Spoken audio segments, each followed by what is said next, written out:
kupikir dia ada kekagetan ya, atau kepanikan ya. Kenapa dia harus menyerang saya? Karena saya nggak pernah nyerang dia. Bahwa saya punya dokumennya sedikit, waktu itu masih tipis. Iya. Dan saya minta maaf. Tapi setelah saya dapat dokumen banyak segala macam, ya terus saya kan harus memperjuangkan apa yang saya perjuangkan kan.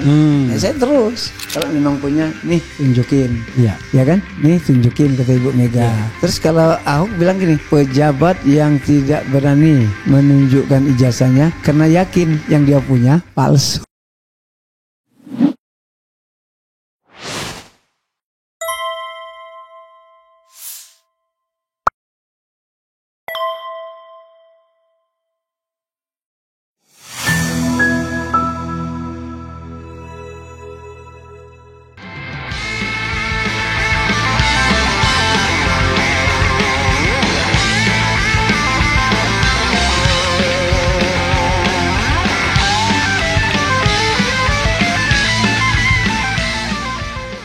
Bang Bitor, apakah partai Anda solid mendukung pernyataan Anda? Karena saya melihat hanya Anda yang berani berbicara terhadap ijazah Pak Jokowi, atau satu partai PDI malu karena sudah tertipu oleh kepolosan Jokowi? Ya, saya dapat dukungan dari para senior-senior. Mereka kirim WA, "Halo Tor, sabar terus," gitu-gitu lah. Terus para senior itu juga bikin statement bahwa apa yang dikatakan Bitor bisa mereka pahamin gitu. Oke, tapi Anda dibantah oleh Marsudi apa? Siapa namanya? Prasetyo Edi Marsudi. Betul. Apa yang dia katakan itu betul. Apa yang dibilang itu betul. Apa yang belum dia katakan juga betul. Maksudnya? Dia tidak tahu itu bukan palsu atau asli. Enggak tahu dia. Okay. Bahwa dia menerima dokumen, ya. Yang membawanya ke KPUD, ya. Dia bersama rombongan. Tapi dia tidak tahu. Tidak tahu. Yang tahu kan cuma 3 orang. Oke. Bahwa dia bilang si Bitor begini, begitu, begini. Iya, aku nggak bantah itu. Iya. Tapi ingat, dalam sistem organisasi ada namanya rampak barisan. Setelah diputuskan oleh DPP Ibu Mega, maka kita di belakang harus bekerja. Jadi yang tahu itu memang Boy, dia bilang kan gitu. Dia kan dia elitnya. Iya. Tapi untuk pemenangan kan berkewajiban menang di RT, di RW itu kan kita. Ya karena anggota partai. Anggota partai. Oke, kader partai. Apa bisa dia sendiri menang ke Jakarta? Enggak mungkin. Bahwa dia elitnya, dia mengaturnya, dia membuat bajunya itu. Iya. Itu wewenang dia. Tapi begitu diperintahkan menangkan kandidat kita, harus semua dong. Nah, kita sendiri beli baju. Kita ke Solo beli baju kotak-kotak itu untuk dibagikan di kecamatan. Karena kan saya tanggung jawab di kecamatan. Istri saya pengurus ke PAC, pengurus kecamatan, istri saya. Nah, kita beli pakaian, kita bagi semua TPS, saksi TPS, kita bantu. Kalau enggak kan enggak jalan. Kan kita akan merasa malu sebagai kader kalau di TPS kita kalah. Kalau di TPS kelurahan kita kalah. Kalau di kecamatan kita, itu tanggung jawab. Jadi sebagai kader itu, umpamanya saya kan pernah 3 kali maju jadi caleg. Itu tanggung jawab saya karena saya sudah mendapatkan nomor urut. Saya harus memenangkan memenangkan diri saya.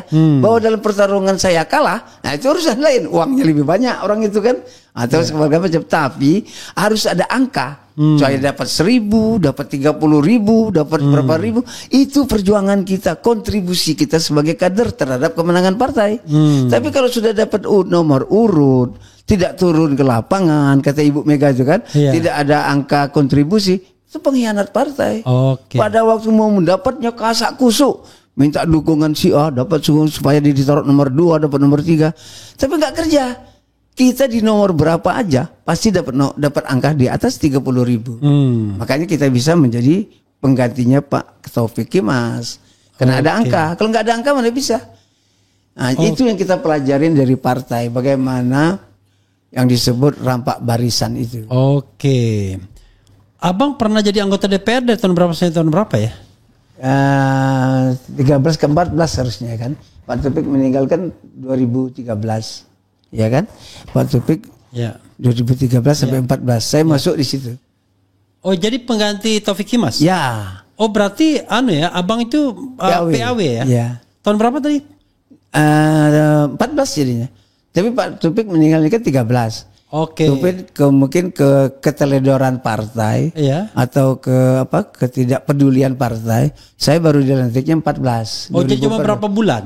Iya, seharusnya kan saya dapat 1 tahun lebih. Oke, Dan ternyata itu selama 1 tahun lebih, yang tadinya gajinya untuk almarhum Taufik Kemas atau turun ke saya, kan itu hilang. I see. Jadi Pak Taufik nggak terima, saya nggak terima. I see. Oke. Karena keterlambatan proses PAW itu. Oke. Nah Jadi ini cuma berapa bulan akhirnya? ya antara 7, seharusnya 1 tahun lebih. Oke. Karena Pak Taufik meninggal itu Juni 2013 Oke. sampai ke Oktober 2014. Tapi abang nggak pernah ikut. Waktu itu daerah pemilihan apa itu?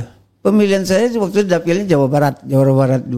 Satu dapil sama Pak Taufik. Iya harus. Nah makanya saya bisa PAW. Ya siapa tahu nanti kan zigzag zaman dulu tahun 99. Ya ada yang 99 masih boleh. bukan masih boleh, itu nggak boleh sebenarnya.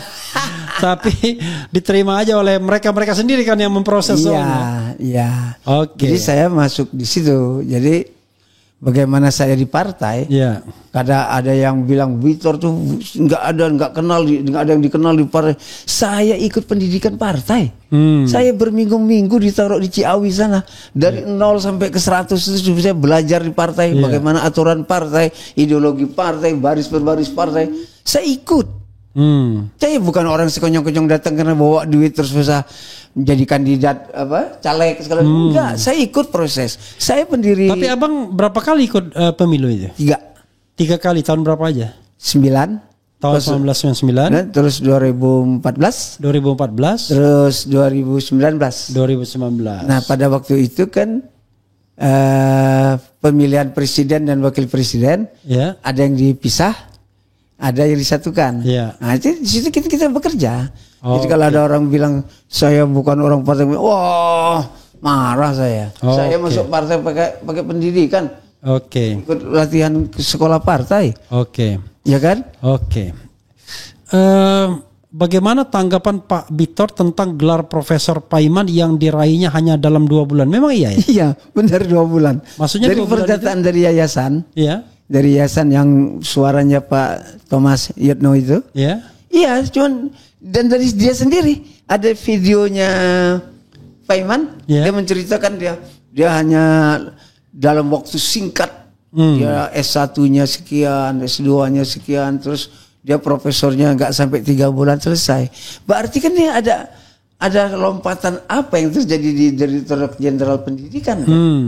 Sementara Yatno sendiri, Thomas Yatno itu, saya 5 tahun belum dapat profesor. Kan ada persyaratan kan? Iya. Nah ini kok bisa lulus duluan? Nah ini yang kita nggak tahu. Udah dibilang sama Rocky Gerung, penggiringan ke pasar pramuka terlalu berlebihan. Cari alasan lain lah. Gimana bang? Rocky Gerung? Ya ini ada dari Adinila. Dia mengutip, udah dibilang sama Rocky Gerung, nggak tahu di mana dibilangnya. Penggiringan ke pasar pramuka terlalu berlebihan. Cari alasan lain lah. Oh, apakah itu setelah Rocky Gerung ketemu Paiman? Enggak ngerti saya. Sudah kita kalau gitu nggak perlu diinikan ya. Oke, ini dari DKYLB ya. Memangnya Anda waktu 2012 tidak di dalam tim Boy Sadikin? Tanda tanya. Setahu saya banyak nama Victor juga ada di sana tidak? Yang jelas orang-orang yang disebut Victor kami pernah jumpa semua termasuk Boy Sadikin. Tahu dari mana nih DKYLB nih? Gimana? Betul, saya tidak ikut tim itu. Tapi kan saya penduduk Jakarta. Saya kan dapat perintah partai untuk menangkan kandidat. Oh iya pasti. Kalau elit itu kan memang antara 3 sampai 9 orang. Itu elit. Jadi ada bendahara, ada sekretaris, ada pemenangan, itu nggak bisa kita ganggu. Karena kan mereka di situ. Tapi apa yang mereka perintahkan untuk pemenangannya kita. Jadi kita dibagi baju. Abang KTP-nya Jakarta kaos, ya? Jakarta Timur. Jadi kita dibagi kaos, dibagi ini spanduk, kita yang pasang. Bang Victor, apakah aman-aman saja sejak sering bersuara keras di media terutama ancaman dari penguasa? Belum ada. Yang mengancam saya baru bukan mengancam sih. Melaporkan ke polisi ya. Makanya kalau sekiranya Paiman mau mencabut laporan ke polisi itu bagus. Kalau enggak dia yang diperiksa. Polisi memeriksa saya, meriksa apa orang bukan saya pelaku. Kalau orang takut melihatkan ijazahnya pasti palsu. Sebenarnya harus bangga jadi lulusan UGM. Kok takut? Mungkin karena ijazahnya pakai kacamata, apa bisa untuk sekelas UGM? Ini pernyataan ya. Jadi gini, Ya. Ahok bilang setelah Ibu Mega bilang kalau memang punya, nih tunjukin. Ya. Ya kan? Nih tunjukin kata Ibu Mega. Terus kalau Ahok bilang gini, pejabat yang tidak berani menunjukkan ijazahnya karena yakin yang dia punya palsu. Kata Ahok gitu. Iya, oke. Memang kalau kita pakai logika ya begitulah logikanya ya. Sejak kapan? Oke, ada pernyataan ini. Kalau data Bitor tidak valid, mustahil dia berani ungkap semua. Jelas itu termasuk si Paiman dan kawan-kawan. Ayo semua muncul. Karena kasus segera terbongkar, bikin malu saja ngaku-ngaku lulusan S1 UGM. Ini statement ya. Sejak kapan PDIP, dari Peri NHK ya, sejak kapan PDIP mulai mengendus ijazah palsu Jokowi? Kenapa PDIP melanggengkan Jokowi 2 periode mendukung pada 2019? Oke. Yang tahu itu kan baru sekarang kan. Jadi gini, pada waktu 2005 di Solo kan sudah satu orang namanya Bambang Tri. Ya. Nah, kalau sekiranya partai pada waktu bersikap, karena kan di situ ada Pak FF Rudi kan. Ya. Partai pada 2005 itu kita pelajarin apa yang diungkap oleh Bambang Tri. Harusnya 2010 Jokowi udah gak bisa main kan. Ya. Harusnya sudah kita bentuk. Ya. Tapi memang tim Jokowi ini luar biasa kan, bisa meloloskannya Ya. 2010 Ya. sampai masuk ke DKI. Ya. Jadi keteledoran PDI itu mungkin karena Mas Rudi Ya. FX kan masih wakilnya si Jokowi kan. Ya. Jadi agak riskan dia kalau mau Ya. menceritakan itu Ya. kan. Atau pada waktu Jokowi mendaftar ke DKI, harusnya Mas Rudi cerita kan. Karena dia sudah menyatakan yang mengurus dokumen Jokowi ke KPU bukan orang partai, bukan kader. Ya. Berarti kan dari situ dia sudah bisa belajar. Ya. Kenapa ini? Pasti ada malpraktek kan, harusnya maladministrasi kan, karena tidak melalui partai. Itu kan maladministrasi. Kan seharusnya partai tanda tangan kan, sebelum dokumen itu dibawa ke KPU. Karena pengantarannya kan harus partai. Ya. Nah, kenapa partai menjadi teledor? Dan teledor itu sampai ke 2014-19 ini. Nah, itu mungkin keteledoran partai di situ. Oke. Artinya tidak mencermatin apa yang dikatakan oleh Bambang Tri sama Gus Nur. Oke. Mereka udah 2 kali masuk penjara. Intinya nggak percaya waktu itu karena berkuasa sedang ya kan. Ya. Biasa kan orang kalau lagi jatuh cinta itu nggak bisa diomongin. Ya. Pasti, ya. Oke. Banyak sekali pertanyaannya nih. Oke. Ada yang bilang begini, Pak Bitor tetap semangat ya, lebih baik jujur dan hidup apa adanya daripada berbohong seperti para termul yang hobi korupsi dan haus jabatan. Apakah ada ijazah Jokowi yang asli? Sekalian borongan ya. Memang fotonya bukan Jokowi itu, memang tidak bisa lihat bibirnya saja tebal banget, kumis, kacamata, ijazahnya memang palsu. Oke, kalau bicara jujur, Bang Bitor ini apa yang keluar dari hatinya adalah kejujuran, apa yang dia yakini kebenarannya. Gimana, Bang Bitor? Saya meyakinkan lah supaya kita nggak muter-muter. Ya. Datengin aja UGM. Oke. Kita tanya mana berita acara verifikasi. Oke. Dari situ akan kelihatan ini yang dibawa oleh kandidat melalui partai. Ya. Ini yang ada dari universitas. Temuin di mana bedanya. Karena apa yang dilakukan oleh Bariskrim kan ditolak sama Rismon sama Roy Suryo. Artinya Bariskrim melakukan kesalahan besar. Kok meyakinin kan gitu. Sementara kawan-kawan ini meyakinkan itu produk dari pasar pramuka. Jadi produk yang dilakukan oleh pasar pramuka diakui oleh Bariskrim. Identik lah segala macam. Diakui oleh UGM. Karena tidak ada pembanding. Pembanding yang terbaik itu adalah dari KPU ini data, dari UGM ini data. Kalau klop ya sudah selesai kan? Karena dari Bariskrim ditolak, dari sini ditolak. Oke, saya berharap gini. Kawan-kawan kan sekarang di Jogja sedang demo nih. Ya kan? Tidak percaya kepada kepada rektor segala macam. Coba titip satu nih, tanya sama rektor, mana berita acara verifikasi dari KPU? KPU mana aja? KPU Solo, KPU DKI, KPU RI.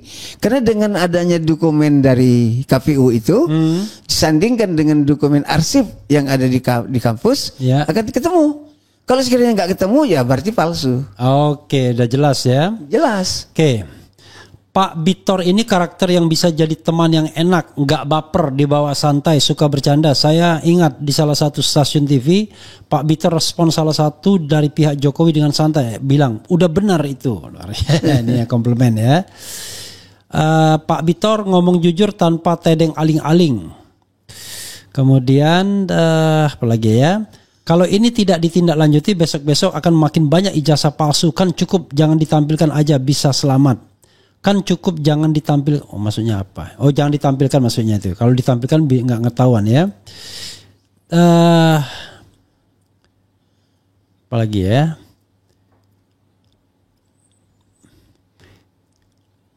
Oke, banyak sekali kita ini. Pak Bitor, sebenarnya bagaimana sikap PDIP terhadap kasus ijazah palsu ini? Kelihatannya setengah-setengah, benarkah? Sampai saat ini DPP secara pribadi, jadi belum ada surat ataupun ada panggilan. Jadi kalau sekiranya saya selama jadi partai 2 kali dipanggil Ibu Mega.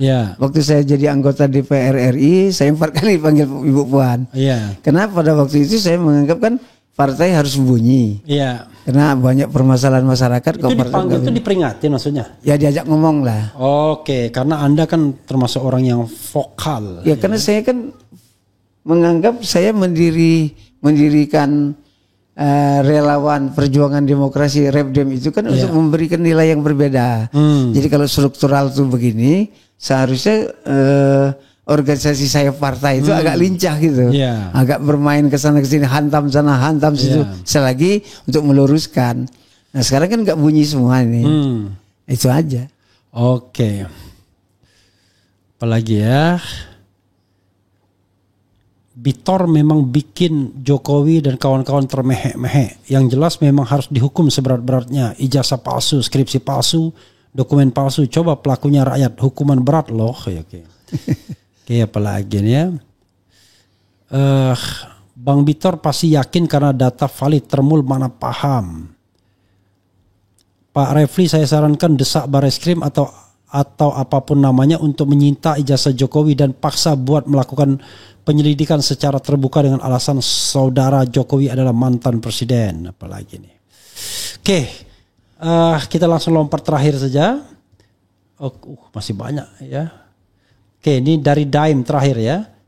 Pak Bitor ini tidak punya bukti apapun tentang ijazah palsu Jokowi sehingga mudah sekali bagi polisi untuk mematahkan argumentasinya sekaligus melemahkan perjuangan Roy Suryo CS. Gimana, Bang?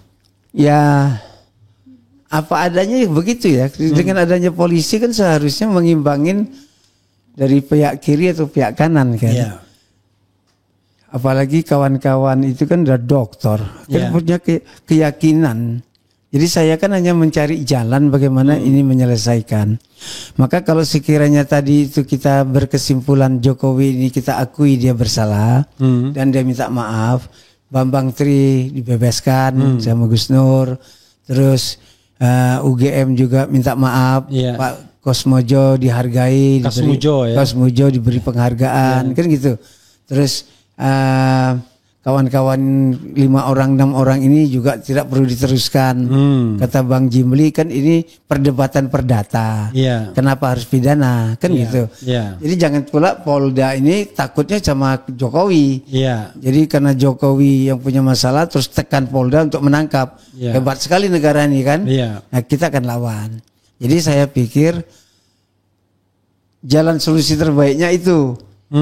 Jadi kalau Jokowi punya kasus korupsi ya dikejar, diproses. Tapi untuk kalau kasus ijazah ya, maafkan aja. Maafkan aja. Artinya kan sudah selesai kekuasaannya. Ya. Yang tidak boleh diteruskan adalah Gibran. Ya. Karena kan seakan-akan negara sebesar ini, kekayaan sebesar ini, jumlah 200. Masa percaya dengan keluarga Jokowi saja? Dari Jokowi terus ke anaknya Gibran, dua-duanya nggak punya dokumen. Terus orang sebanyak ini coba, masa diam aja? Terakhir ini saya yang bertanya sedikit aja, mau merunut.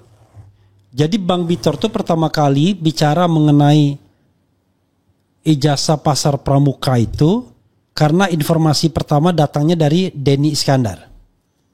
Ya, dari Denny Iskandar. Ya, dari 3 orang lah. Enggak, pertama kali. Pertama kali Yulianto. Oh, Yulianto. Oke. Dari Yulianto lalu Oke, Denny Iskandar. Itu semua orang yang ketemu sama Bang Bitor semua?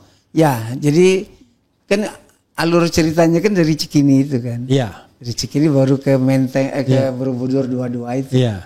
Ya itu orang-orang itu ada di dalam ruang itu.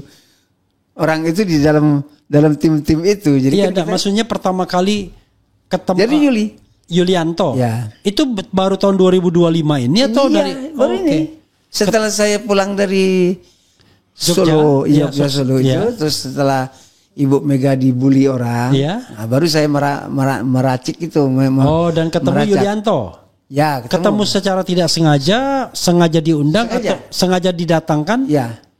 Jadi Bang Bitor yang datang atau dia yang datang? Sama-sama ke satu titik. Oh, ke satu titik. Ya. Lalu itu baru cuma Yulianto doang? Ya, tapi ada berapa orang di sekitarnya. Oke, setelah Yulianto ketemu Denny Iskandar gimana? Telepon. Oh, telepon. Denny Iskandar membenarkan Yulianto. Ya dong. Oke. Kan itu tim mereka, tim DKI. Dari Denny Iskandar kemana lagi, Abang? Maksudnya informasi dari siapa lagi? Udah jadi itu tadi, udah jadi paparan kejar ke sana, kejar ke sini. Oke. Yang paling penting kan kita tidak boleh memfitnah bahwa informasi itu benar adanya. Ya. Perkara kemudian soal benar dan tidak memang itulah kerja polisi. Ya. Harus dia lakukan investigasi. Ya. Jangan nangkep orang. Jangan nangkep orang. Kalau enggak nanti setiap informasi apapun kita nggak bisa ngomong. Jangan dirusaklah demokrasi ini. Oke. Ya kan Jokowi sudah seperti itu memperalat polisi untuk aduh. Oke, terakhir pelaporan Abang oleh Paiman, apa komentarnya? Alhamdulillah supaya clear. Kalau tidak itu kan terus berkembang terus begini, gak ada pertemuan. Nah, saya berharap dengan dia melapor ke polisi, berapa pihak dipanggil. Nah, ini begini kan polisi. Dan polisi juga nanti akan melihat itu secara nyata. Ini ada kiosnya, ada kerjaan apa di kios itu, ada siapa pemiliknya, mengerjakan apa, dan segala macam tuh, kan selesai. Yakin polisi akan fokus pada pengungkapan dokumen itu atau yang saya ragukan. Karena situ kan ada Farhad. Pasti kan mereka banyak kawan polisi. Nah, nanti yang kita akan lihat splitnya. Ini kasus pembuatan ijazah, ini kasus yang dilaporkan masalah uang kan gitu. Nah, jadi mereka akan memberdayakan polisi di sini. Apakah polisi dikasih ini kasih itu segala macam, pokoknya Bitor ditangkap, ditahan. Urusannya masalah uang. Padahal uang itu kan diminta 20 dikasihnya 15. Terus kita dibilang meres dari mana? Kalau kita mintanya 100 juta atau 100 miliar, baru kita meres. Tapi untuk memeres itu kan saya harus punya kekuatan, punya kekuasaan. Saya siapa? Saya rakyat, ya kan? Gak mungkin dong saya meres dia. Dia juga dalam posisi kan belum ada salah deh. Ya justru aneh ketika dia merasa diperas ya. Iya, kan dia sendiri kan merasa tidak ada salah. Kok merasa aku yang peras? Oke, sobat RS sekalian ya. Saya berharap Pak Revi bisa ketemu Pak Iman juga, Pak Iman. Nanti Pak Iman ini kan nanti saya akan hubungi Pak Iman ke sini ya, kalau dia mau datang gitu biar cover both side gitu ya. Iya, jadi dia punya hak juga untuk menjelaskan. Kalau mau ketemu Pak Iman bisa, Bang Bitor. Berdua. Gak ada masalah saya. Gak ada masalah. Karena Kan memang saya pada waktu itu kan minta uang sama teman, Iya. dia yang ngasih. Iya. Berarti kan teman saya yang mengkondisikan dia. Iya, iya, Saya berterima kasih dengan uang itu kan saya bisa bikin kegiatan. Iya. Gak ada nilai lain. Iya. Saya berharap dia ikhlas. Saya berharap dia berkawan lah. Kita kan minta uang bisa siapa saja selagi Iya. orang itu mau kasih. Iya. Kalau dia nggak mau kasih kita mau bilang apa? Terus kita mau ancam dia? Gak bisa. Oke, silakan closing statement, Bang Bitor. Ya itu tadi saya berharap kalau memang Pak Iman orang baik, ya kan, pernah ngajak saya makan enak, ya kan, Di Plaza Senayan ya. ya terus dipelintir bahwa saya minta maaf, benar saya minta maaf karena saya dianggap memfitnah, kan nggak boleh berfitnah dalam berpolitik, Iya. malu dong kita sama guru-guru politik kita, Iya. ya kan, nah jadi saya kupikir dia ada kekagetan ya atau kepanikan ya. Kenapa dia harus menyerang saya? Karena saya nggak pernah menyerang dia. Bahwa saya punya dokumennya sedikit, waktu itu masih tipis, iya. Dan saya minta maaf.